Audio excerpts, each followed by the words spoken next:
think we's on all. Let's get this thing started, man. I'm fucking beat.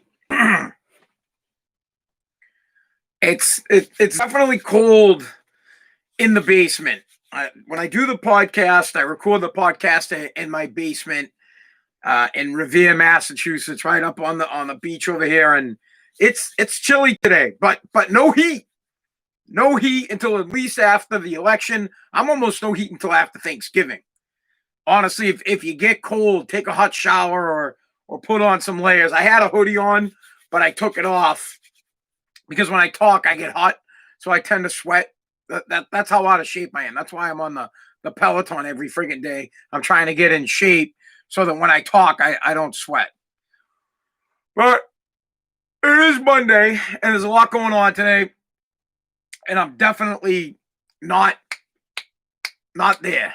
Third week of doing morning shows, and I still haven't figured out the time that I need to wake up so that I can sufficiently get up and have a conversation with people this early in the morning, with one, without being aggravated, and two, being able to put sentences together better than Joe Biden. So I should be able to get up in the morning and click and know that I'm running against Trump and not against George W. Bush, like Biden said yesterday in a viral video, saying that, we can't have 4 more years of George. And then his wife had to whisper in his ear, honey, you're running against Donald Trump. You never, Bush was president like 5,000 years ago. Wake up, sweetie. It's 2020.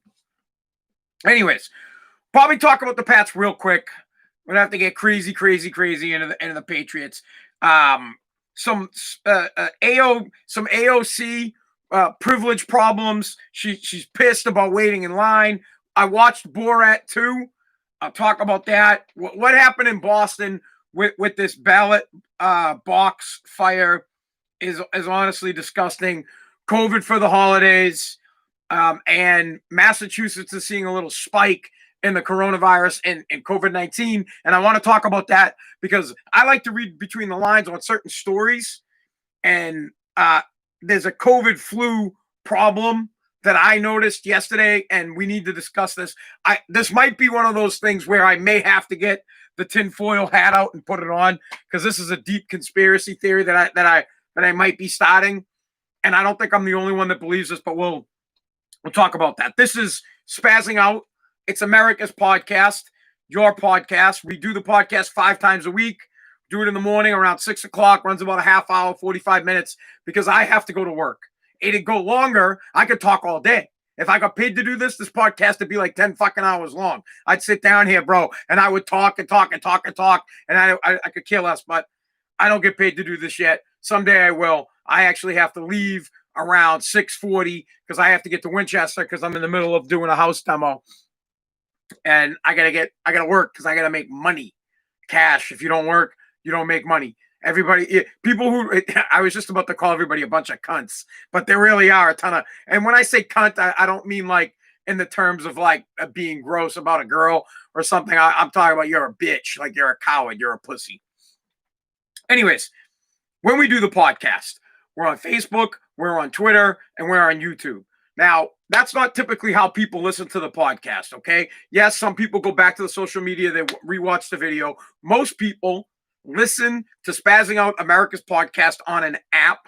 They listen on Apple Podcasts, their Google Podcasts, Spotify, Pandora, iHeartRadio. They're listening to some kind of podcast platform. 600 downloads per episode when it first gets uploaded. Now, it gets more than that, over as time goes by, but the initial kick is about 600. It's like 570 to 600. It's got to get better. I need your help. Tell people about the podcast. Subscribe to the podcast. Go to anthonypaziali.com, which is the worst website in the planet. It looks like it was put together by a boob. I am a boob. If you put a nipple on the top of my forehead, I would look like a big, hairy boob. 100% it'd be the nastiest boob on the planet. It wouldn't even be a veiny boob. All dudes like veiny boobs. It'd just be a disgusting looking boob. And the website sucks, but I don't care, because when I have money, I'll hire a professional to make the website look good. For now, it serves its purpose. You go there, has all the links to where you can get my podcast. Do it. subscribe, tell other people about it, share it with other people, email other people, please. All right. The Pats, real quick. We talk about the Patriots. We talk about things that happen in Boston because I am from Massachusetts.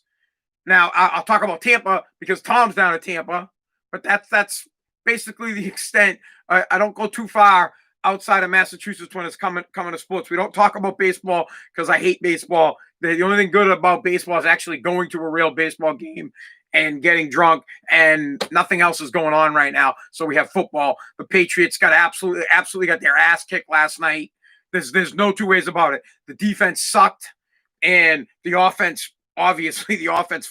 I think Jarrett Stidham had more pass completions in the 10 minutes of the. He might have played the whole fourth quarter. I don't know, but in the amount of time that he played in the fourth quarter than Cam did the whole game. Now, Bill made it clear that Cam's the starter going forward. I have other suggestions. I'm reaching out and I'm saying, please make a trade for Ryan Fitzpatrick. That's one scenario. That guy would like to play. I'm not saying he's a great quarterback, but he's probably better than what we have right now.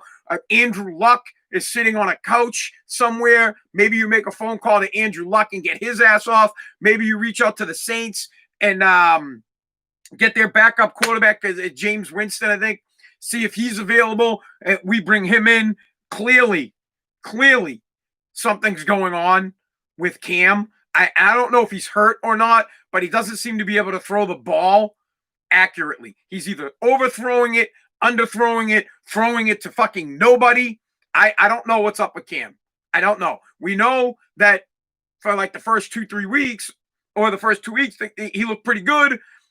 He was throwing the ball great.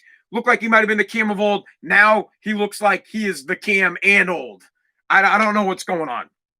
The Patriots look terrible. And then, of course, we're all going to look at Tom Brady and say, wait, 2 weeks ago, he beat Aaron Rodgers. This week, he goes out 4 touchdowns, has a rushing touchdown, has an amazing game, and looks like the Tom Brady of old, while his team is in first place in his division, and now they're getting Antonio Brown, which we could have a long conversation about Antonio Brown. I love Brown. I think the guy should be in the league. I hope that apparently Tom Brady set him up with Tony Robbins. Hopefully that works out for him. Someone says no James Winston. Listen, we had bro. We threw 4 fucking interceptions last night. Winston might not be that bad. Just somebody that can actually throw the ball accurately. But maybe Tony Robbins helped out Antonio Brown as a mentor. Maybe he went to him and said, hey, bud, look, you got a chance to make a couple of $1 million. You got 2-3 years left in you. You're going to play with Tom for the next 2-3 years. Brady's high on you, wants to give you another shot. I don't know that the Bucs need him. They look pretty fucking good without him right now. So hopefully it adds. If it doesn't add, as Bruce Arians said to Antonio Brown, straight up, either be a team player or be gone. Be a team player or be gone. So that'll be interesting to see. We have major problems at the wide receiver position. I can't even say the guy's name. Nikolai, Harry, whatever the fuck his name is. He's a pussy. He's a pussy. I get it. He got hit. He got dinged. But then he wobbled off the field. Well, I remember when I was playing high school football, I got hit so hard in a Melrose game one time.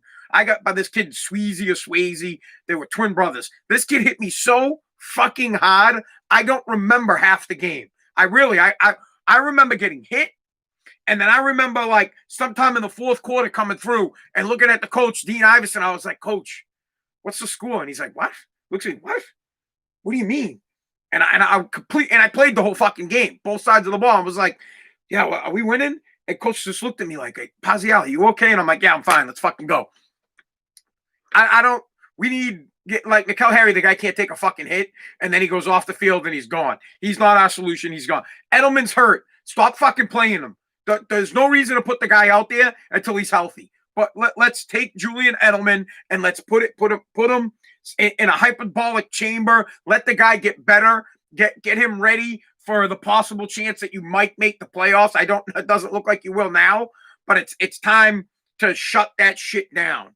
Let Edelman get better. He clearly it looks miserable. Like he's either miserable because he's playing hurt or he's miserable because he doesn't want to be here anymore. I don't know. It's one of those two. I can't tell what's up with Edelman. The dude is either, or he's old, or he's just old. That's it. He is up there in age. I don't know what's wrong with him. But if he doesn't want to be here, right, then just now's the time, right? Here's another outlook on the Patriots. It could be wholesale time. They could get what they can get from their players, right? So now they say, fuck it. We ain't going to do shit this year. Our team sucks. We're gonna trade all our best players and try to get value for them to try to get a bunch of draft picks.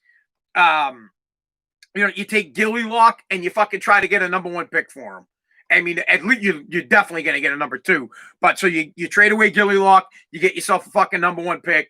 No one's going to trade for Edelman unless you were going to send him down to Tampa. But even then, you'd get dollars for him. I doubt you'd get anything great.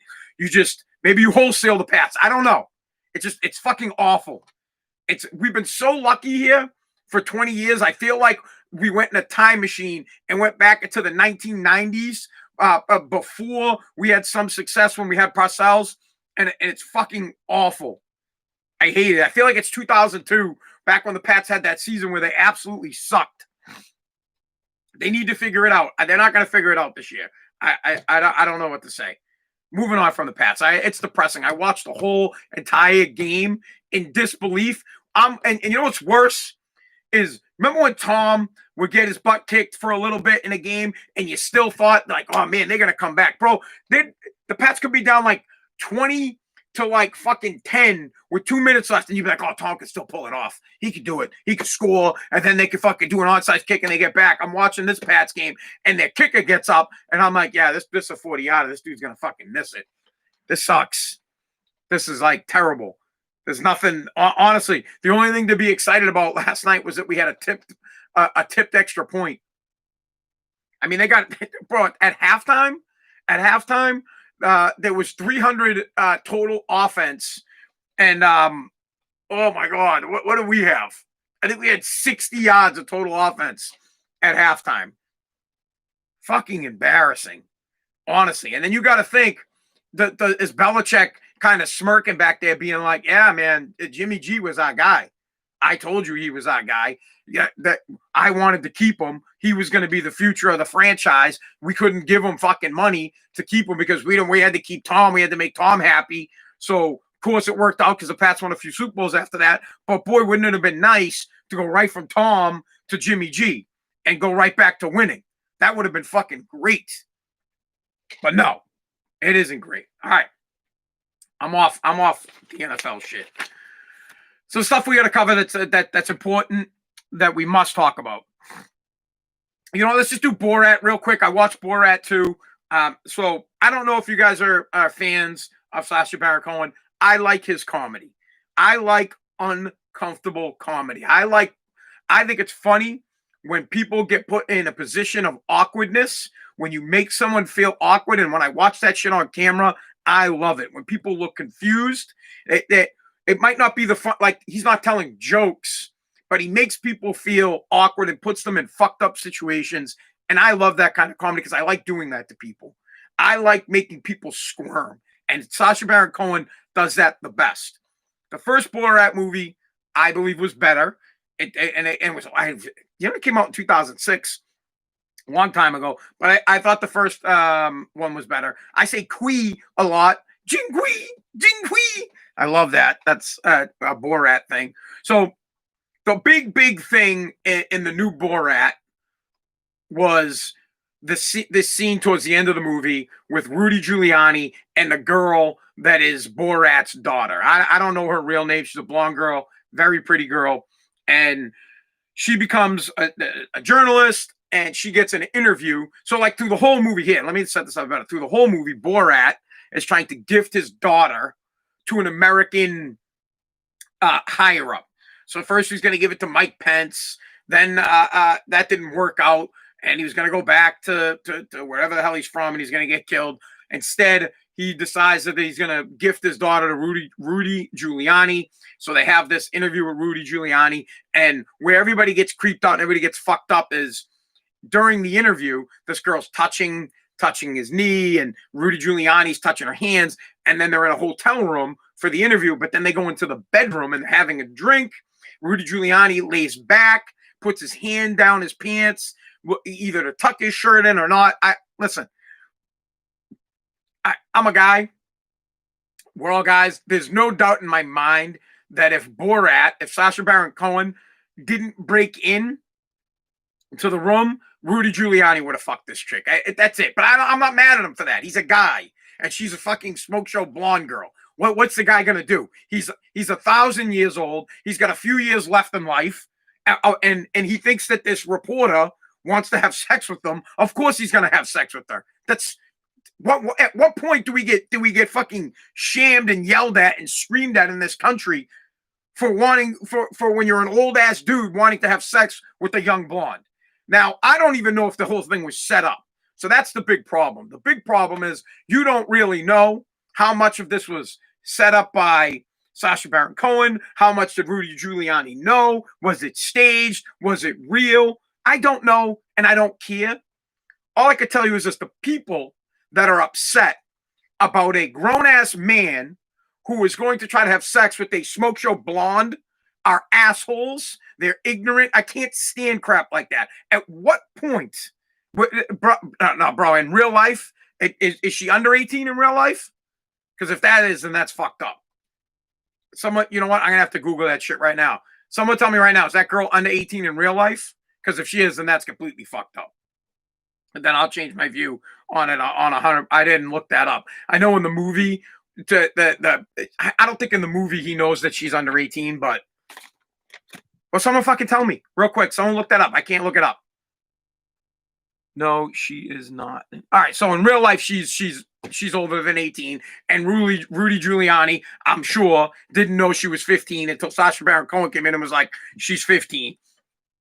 So here's the deal. Plain and simple. And this drives me nuts about this country, and this drives me nuts about people. I like this guy. His name is Dan Penna. Dan Penna is one of the last businessmen, one of the last motivational speakers, one of the last personal coaches that has a set of balls and talks to people the way they really feel, but don't say it out loud. He talks to people in terms of straight up toughness, and I'm like that as well. You got to check this guy out. I have no problem. Remember, there was a time in this country when you would high five somebody when they hooked up with a hot chick. You'd be like, dude, you'd give them a high five. It was like a badge of honor. You were like, oh man, bro. You're like, remember there was a time in this country when Rudy Giuliani, if he didn't have sex with that chick, you'd make fun of him. You'd be like, bro, you didn't hit that. What the fuck's your problem? People would be pissed. Remember when you used to hang out with your boys? You at college, your boy runs off with the fucking with the hot chick. Remember that time when men in this country had balls? Remember the time? Do you? Fucking do you? What is wrong with people? People getting upset. Can you believe that Rudy Giuliani was going to have sex with the fucking smoke show blonde? People are offended. What are you fucking kidding me? That's like every dude's aspiration. Every guy. Hugh Hefner was fucking blondes right before he died. Right before he died. That was his whole goal in life. I'm going to bang blondes until I die. And then everybody gets all offended and they're shocked. How dare he? How dare Rudy Giuliani? Bro, are you kidding me? From the second the chick walked in, from the second they sat down for the interview, every dude sitting there is like, oh yeah, this chick's hot. Yep. Oh, she wants to have a drink? Yeah, we're fucking getting her a drink. Yep. Oh yeah, we're going into the fucking bedroom. Damn right. We're guys. We're men. Now you gotta have respect. I don't know if Rudy Giuliani's fucking married or not. I don't know. I'm married, so that shit ain't for me. But it's for real dudes. Like guys that aren't single guys should get high fives for this shit. Single guys that are you got like a Robert Kraft that gets like prosecuted, and you got to spend billions of dollars or millions of dollars because people are all butthurt about you getting a hand job, and it goes straight to the society. It goes straight to the United States. It goes straight to where fucking people have clipped the balls of men, and men they accept it. I blame the men for it. I blame every fucking guy for not having a nutsack, for pushing us back. Guys used to have balls, now we don't, and it's the guy's fault. It's nobody else's but the guy's fault, because the guys sit back and they don't fucking fight for themselves. If I was Rudy Giuliani, I'd go right out on right out. And Rudy's part of the problem. He's like, oh, that's fabricated. That was fake. I would come right out and be like, you're fucking right. I tried to hit it. You're damn right, because I'm a fucking man. That's what I would say. That. What does he care? The dude's gonna die soon anyways. He's got what, 5-6 years left. He wanted to go out with a bang, and he's like, oh, I don't want everybody to think. This is a guy that back in the 90s had a set. When he was the mayor of New York, this guy had balls. He put in law and order measures in his city that worked and took crime off the streets. He had a nutsack. He was a beast of a prosecutor back in the day. And now he's a frail old man that's like, oh, I wouldn't dream of fucking a blonde. What? What? That's what's wrong with this country, because you guys let that shit happen. You get complacent. It's your fault for being complacent. It's your fault for not fighting, for not sticking up for yourself, for not having a fucking ball, for not having balls. When a woman puts you in your corner, you fucking go and you get in your cage. You're like, oh, let me get my fucking cage. I gotta get the fucking balls. I gotta hide. Oh, you put your fucking shirt over your head. You're like, it's disgusting. Now, the movie's pretty good. I liked it. Borat was really good. I think you guys will like it. If you like that kind of humor, it has some really funny shit about women, and about how they look at women in the United States being able to do everything men can do. Right? It's equal rights. So I'm not arguing that. I am not a women should, of course.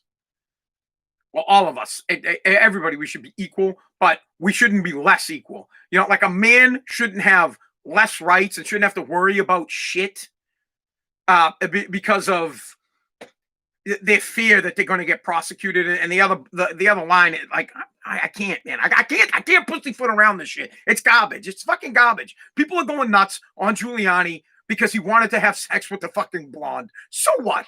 So what? Honestly. Who cares? Why is that a fucking problem for you? Why? Please, I want someone tell me why that is an effing problem. Honestly, I don't even fucking end the podcast. I'll throw my fucking computer across the room. Why is that a problem? But bro, she's like in the movie. First off, someone just said with the 15-year-old. Listen, if in real life the girl is under 18, then yes, that's fucked up. But I don't think that she is. And Giuliani didn't know she was a 15-year-old. It was made clear in the movie that up until the point, first off, she was a journalist. There's no fucking 15-year-old journalist. Second of all, she doesn't look like a 15-year-old. Third of all, Sacha Baron Cohen made it seem like after the fact to Rudy Giuliani that she was 15. Let's cut the shit. Like, oh, with the 15-year-old, cut the fucking shit. Cut the shit. If you're a man and you got fucking balls and you seen the chick, you didn't have a wife, and well, unless you were a scumbag, all right? Because the guys who cheat on their wives, you scumbags. Why? Not because you cheated. Listen, I'm gonna tell you why. Because you don't have balls to tell your hag ass wife you don't want to be with her. You'd rather stay with the hag for fucking 30 years, fuck her life up, fuck your life up, and then when your kids leave, then you get the balls and leave. If you don't want to be with someone, don't be with them. If you can't deal with the beef every single day, I fight with my chick all the time, but I love her. I love Kaylee. I fight with her all the fucking time. We fight, but I'm okay with it because I love her. And I'm not going to cheat on her or anything like that because I'm a fucking real man. He told her. No, it was after, bro. I watched I'll go back and watch the movie then, okay? Yeah, let me set the record straight. I watched it last night. From what I understand, from my viewing of it, the only time that Rudy Giuliani found out that she was 15 was when they were in the bedroom. If in fact, because I'll be honest with you, if in fact that he knew she was 15 beforehand, then that's pretty fucked up. I'll give you that. I have no tolerance for for dudes trying to hook up with young girls. So if he knew beforehand, how about this? We'll table the conversation until I can go back and look at it. If in fact Rudy Giuliani knew she was underage or thought she was underage and he tried to do something with her, that's completely fucked up. If not, then I go right back to where I am, and where I sit is that any man, any age man that's not married and not in a relationship, and not in a relationship should have a set of balls and should admit that, yes, I in fact did try to hook up with the blonde. That's what's wrong with this country. In this country, people on the other side, right? People that are not you, that are on the outside looking in, get offended. They're like, oh, I can't believe some guy would try to have sex with the hot blonde. They get offended. And then the guy who was trying to hook up with the blonde, he perpetuates the problem by saying, oh, I didn't try to do that. Instead of having a sack and being like, what would you do? What would you do? Honestly, I wish someday, if I ever get, I always talk about wanting to run for office, and I do. I ran for office once. It didn't work out. I lost by like 100 votes. Yep, I'll go back. But listen, I wish I could run for office in a serious capacity because I would like to serve the country. But if I did, I'd be dead, because if someone asked me a question of sexual nature or any fucking question, I would answer that shit honestly. So, like, for example, let's say I'm up there and I'm talking and some story comes out about tits, and some woman reporter's like, how do you, Mr. Pazziali, how do you feel about, you know, something in this woman exposing her breast? I'd be like, oh, I loved it. I'm a guy. I would just tell the truth. I'd be like, oh, I loved it. I love tits. That's what I would say. I would tell you the truth. I wouldn't get up there and be like, you know, I mean, of course, if she was underage, I'd be like, yeah, that's fucked up. But let's say she's of age, some woman, and in protest, I'd be like, well, wasn't that nice? I think we can all agree those were nice. I would say it.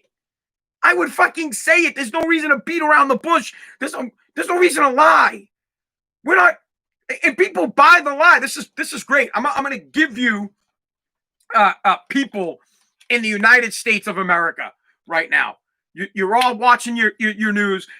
You're watching CNN or you're watching Fox News, and out comes a presidential candidate or out comes a candidate for Congress, and they're talking, and there's a big bombshell news story going around, about boobs, and women have bigger boobs nowadays, and some fucking chick reporter says, it's a conversation about whether or not women should wear halter tops, okay? And for some reason that's got to be a presidential question or it's a whatever, and some fucking Karen has to ask me, say, hey, Mr. Pazziali, now that you're running for office, how do you feel about women wearing halter tops? And I'd say, I fucking love it. I love it. I'm a guy. And any guy that says it's grotesque or something like that, I'd be like, I'd call you out. If we were in a debate and I was with another guy and he said that women shouldn't wear low-cut shirts or skirts, I'd be like, what the fuck is your problem? I would just say, what? I'd look at him and I say, wait, excuse me. I'd stop the whole fucking debate and I say, wait a second. You're trying to fucking tell me that you don't like short skirts? You're trying to tell me you don't like halter tops on chicks? You're trying to tell me that when you're on the beach and there's fucking girls wearing bikinis, what do you do, bro? You put on the fucking horse blinders? You throw a fucking blindfold over your head? No, you don't. So don't fucking lie to us. Don't lie. I can't stand that shit. Be real. Just fucking be honest. Look at the American people, the working class man, right? And think about all you like back in the days when it was cool for the union guy who was working in Boston to be like, woo! I can't whistle. I can't whistle, man. Like, hey, baby, Fox, stand pause. Stand pause driving in Woburn Center in the Astro. Rolls down the window. The guy doesn't have an electric window. He rolls that shit down as fast as he could. Whoa. My dad sticks his head. Fox! He's a Foxy lady just yelling, Fox!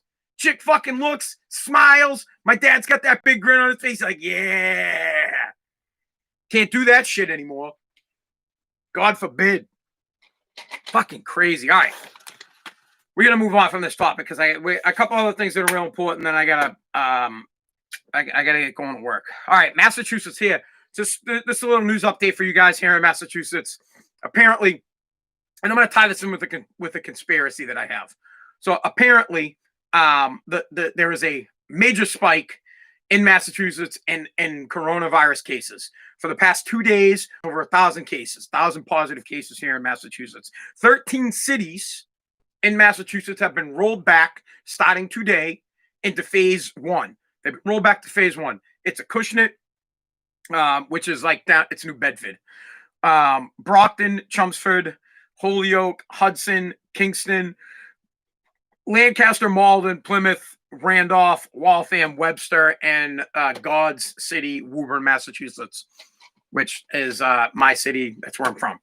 And to the people in Acushnet, I know that Acushnet isn't New Bedford, but it's fucking right there, and everybody thinks that it's New Bedford. So go F yourself. It's like people who say they live in Magnolia, but my neighbor, I love her. So Magnolia's part of Gloucester. I know Acushnet is not New Bedford, but it's might as well be. So, anyways, they roll back to phase one. What does this mean for these communities? It sucks. That's what it means. Because businesses that just open have to fucking close back down. Their gyms, their trampoline parks, their restaurants, even less people can go, like less than 40% capacity. Basically, they're shutting those cities down again, and small businesses are going to get killed. Small businesses are going to get crushed. It's awful. And here's like the conspiracy theory that I have on it. And maybe it's crazy. Let me take out the tinfoil hat because I feel like I should have to wear it. I got two beefs. The closing down of the cities, it's almost like, oh, we didn't kill enough of the small businesses. We thought we got rid of all the small businesses, but Americans are resilient. We fight, man. I mean, I'm fighting to keep my small business alive. Every single day I try my ass off, but every single day I feel myself creeping. I fight, I toil, and I try to get it going because that's what we do here. There's work to be done in America, and we work our asses off, and we try to save our businesses. And in these 13 cities, people are doing the same thing. They're trying to save their livelihood, and now they have to go back again. Now they're shutting them down, and they're not going to make it. So that's one of those where it could be a conspiracy theory where they're like, oh, shit, all these mom and pops are coming back. We got to find a way to get rid of them. Or on the other end, which is more likely, you have to read between the lines on shit. And I like to do a lot of reading when it comes to political stories and reading when it comes to the pandemic. I read a story about how the influenza, how the numbers, check this shit out, how the flu numbers for this time of the year are down dramatically. So typically at this time of the year, there is a major spike in the flu. Flu numbers through the roof around this time of year. This is the beginning of the flu season. But what a surprise. Now, here's what's great. In the story, it says that scientists are doing studies to see if the coronavirus, this is fucking great, if COVID actually is killing off the flu. And when I read that line, I wanted to be like, what the fuck are you talking about? Wouldn't it be more likely or more obvious that it's one of two things? Either the test for COVID isn't fucking good, and anybody that has the flu is also testing positive for corona, meaning you actually don't have fucking coronavirus. You have the flu, but the test thinks that you have coronavirus. Wouldn't that make sense? Wouldn't it make sense that for months and months and months, the number of COVID cases have gone down, and then right coinciding with the time of the year where the influenza spikes, coronavirus spikes, but fucking flu doesn't. So you're telling me that the flu doesn't spike when it's supposed to, but coronavirus did. That tells me that no, I don't go, oh, the coronavirus is killing the flu. I go, fuck, looks like the tests are fucked up. Looks like one of two things, where the people are either claiming, doctors or whoever are doing these tests are saying, shit, we're going to say this is COVID because they get more money, because that hospital will get more funding, because they have more COVID people, or the test in general can't tell the difference between COVID-19 and the fucking flu. I feel like that's an obvious thing, and they need to figure that out. That's what they need to be looking at. That's my conspiracy theory. My conspiracy theory is this.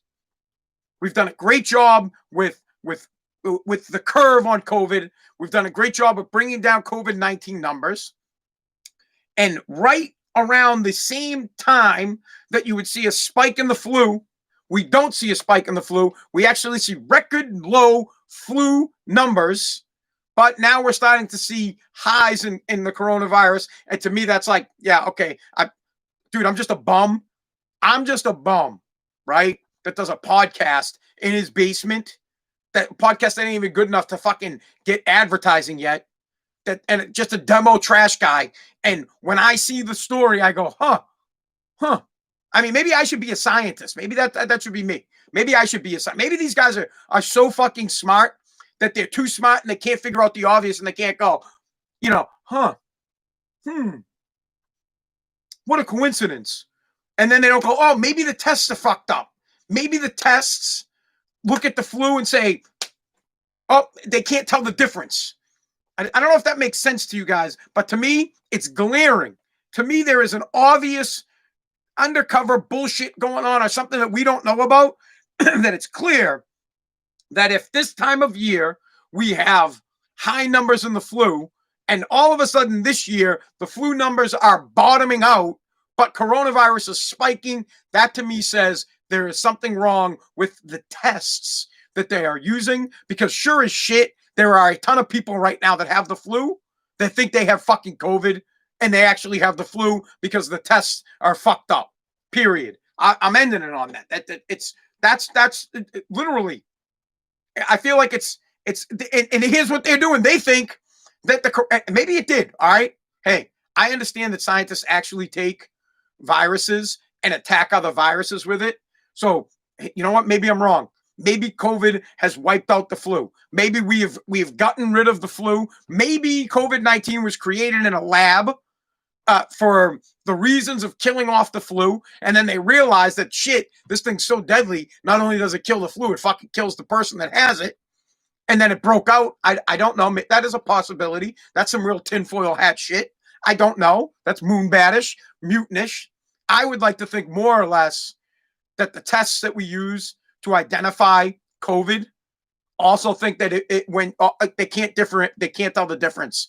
The test can't tell the difference between the flu and COVID, so it's just deemed COVID, because there's no fucking way the number of people who have the flu is down this low. I mean, it's the record, it's the lowest numbers ever. The story I was reading said this is the lowest number of flu cases since the fucking flu started. So look that shit up, and all of a sudden we're spiking. And we got to find a way to open the country back up. That's the straight up truth, is that the United States of America, we need to find a way to do it in a safe way. I don't want anybody to die, but more people will die from loss of jobs, and families will be broken up from loss of wages than the coronavirus, man. It's a nightmare. It's a fucking nightmare. All right, I have other shit I have to get to, but I got to go to work. So I guess we'll talk about the ballot box tomorrow. COVID for the holidays, we'll get to. AOC, we're going to get to. And yeah, that's it. I got to scoot. Thank you so much for listening to America's Podcast. Please, men, do me a favor. Balls. Please. Show some balls.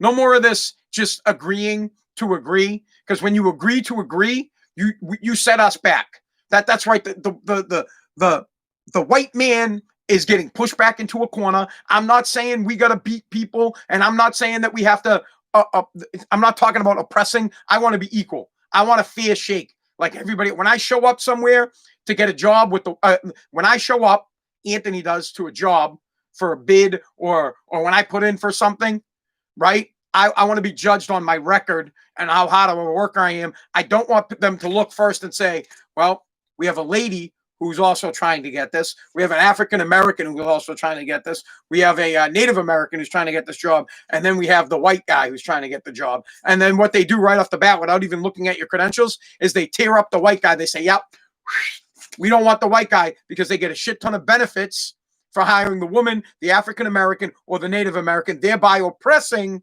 the white fucking male. So stick up for yourselves. Say something for yourselves. It's no longer okay for you to feel like you should get pushed back into a corner on these topics. It's not. Period. Plain and simple. If you feel something, fucking say it. Thank you for listening to America's Podcast. Aye, boys. I gotta go.